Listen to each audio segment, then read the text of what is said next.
Hi, everybody. Well, I believe this is day 11 of our 16-day sailing, and we've already had count them, five medical emergencies on board, including one last night at 3 a.m. in the morning.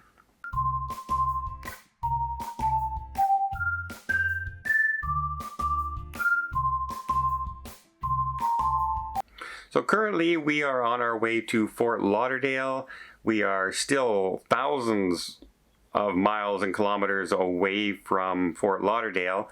The seas right now, we are jostling back and forth like this, but not really hitting really bad weather yet. Like, it's not like we're sailing through the hurricane. And there is a hurricane out here that we're avoiding.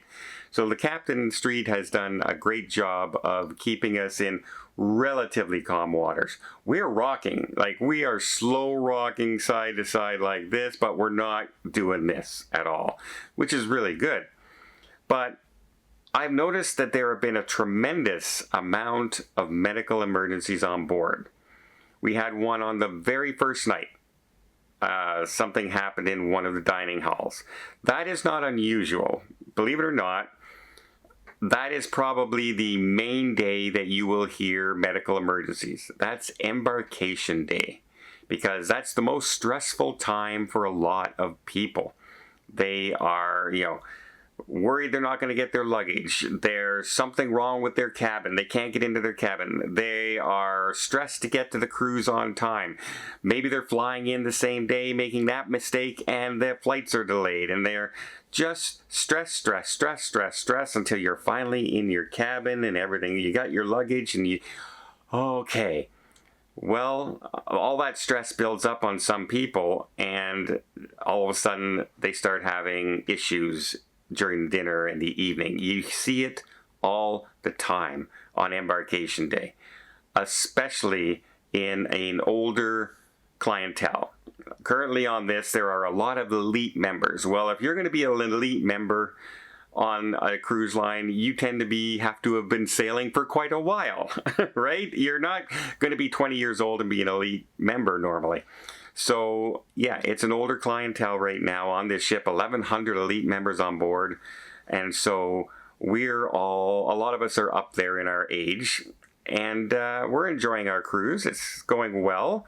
But over the course of these 11 days, we've heard numerous medical emergencies. One was really severe. That was about 5 days ago, when we were sitting in the theater and suddenly they announced asking for blood donor. If you were this type of blood or this type of blood and you've donated within the last 6 months and you have your blood donor card on you and you're willing to help, go down to medical. And apparently a lot of people went down, and they had enough people that they said, thanks everybody, we don't need any more people, which was amazing that they were able to do that. Not only find blood matches, but had enough people with those certain criteria that were able to go down. And if you need blood on a cruise ship, that's a serious thing that's going on. That's a dangerous situation that's happening. And remember, we're in a transatlantic. We're thousands of miles from shore. An air rescue is still a day and a half or so, or 2 days away. And that brings me to last night. I'm sound asleep in my bed when all of a sudden the speaker comes on in my room.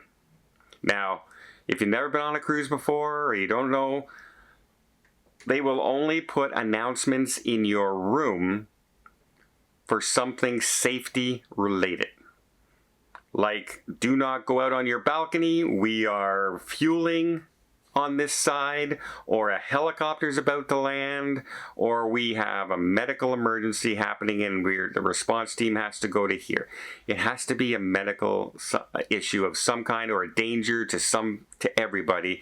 That's why they announced it.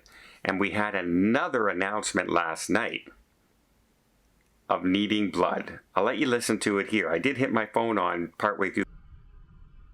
That is, if you're a blood donor and your blood group is either O negative or O positive or A positive or A negative, you have a blood donor card with you and you've recently donated blood in the last 6 months and you're willing to donate blood to a critically ill person, please collect your donor card and go to the medical centre on deck 4 immediately. Well, thank you for your support. So yeah, scary situation. We're not capable of catching a helicopter back right now. And again, it's either the same person or a new person. I think it's a new person, because if it was the same person, they probably would have airlifted them back, because we were close enough to shore the first time it happened, to the Canary Islands. They probably would have got an air sea rescue to airlift them back. So I'm now, that's 2 blood emergencies on this one cruise. Or maybe one, maybe that person, they decided it was okay and they were going to be okay, and things got worse. That's not normally the way it happens. Normally they would try and get people off the ship if it's a serious situation where you needed to get blood, etc. That's not just a common thing, right? I'm not sure what the whole issue is, what the medical emergency is. I just know that it's a pretty severe incident when they're requesting people to come and donate blood to be able to do this, especially on a rocking, moving cruise ship. And now I'm expecting, probably as we get closer to Fort Lauderdale, depending on the weather, we may also get a helicopter rescue now while we're on board. Because, especially if it's that same person, they would definitely want to get them off the ship as fast as possible. And if it's a new person, when they make an announcement at 3 o'clock in the morning, that also makes it pretty darn serious as well. So yeah, it's been a weird cruise as far as medical. I don't remember the last cruise I was on that had 5 separate medical calls in the span of 16 days. Normally you hear 1 or 2, but 5, and we're not done yet. We still got 5 days left to go. Yeah, I hope that's the last, and I hope everyone who needed, especially the ones who needed that blood and everything, are doing well. And I would not be surprised that the next announcement we hear is that we're slightly altering course so we can meet up with a helicopter to airlift somebody off this cruise ship. And that's another perfectly good reason to, I'm gonna hammer this into people. Make sure you have medical travel insurance. Because if you're getting blood and everything on this cruise ship, it's not $10. Trust me, it's not going to charge you $10.